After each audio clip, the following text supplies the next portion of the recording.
ইনাইয়া, আজকে তোমার আম্মু বেতনটা দিয়েছে? আম্মু বলছে সামনের মাসে 2 মাসের বেতন একসাথে দিয়ে দিই। ইনাইয়া, বেতনটা কি এনেছো? ম্যাডাম, আম্মু বলছে 6 মাসের বেতন একসাথে দিয়ে দিব সামনের মাসে। আব্বু বিদেশ থেকে টাকা পাঠাবে তো।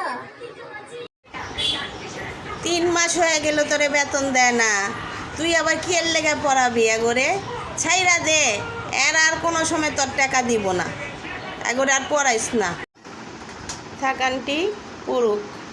আমি একজন টিচার হয়ে তো পরীক্ষার সময় স্টুডেন্টকে ছেড়ে দিতে পারি না, টাকাটাই তো বড় কথা না। হ্যালো আপু, 3 মাস হয়ে গেছে, বেতনটা দিলেন না? আপা, এই যে আমার হাজব্যান্ডের টাকাটা তো আসেনি, সামনের সপ্তাহ আসবে। সামনের সপ্তাহে আপনার পুরো টাকাটা 6 মাসের টাকা একসাথে দিয়ে দেবো, কোনো চিন্তা করবেন না। হ্যালো আপু, ইনাইয়ার পড়ার বেতনটা দিলেন না?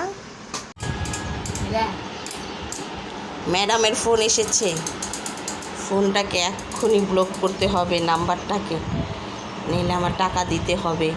আমি কেন টাকা দেব? ওই টাকা দিয়ে আমি মজার মজার মাছ মাংস খাবো, ম্যাডামের টাকা দিব না। টাং।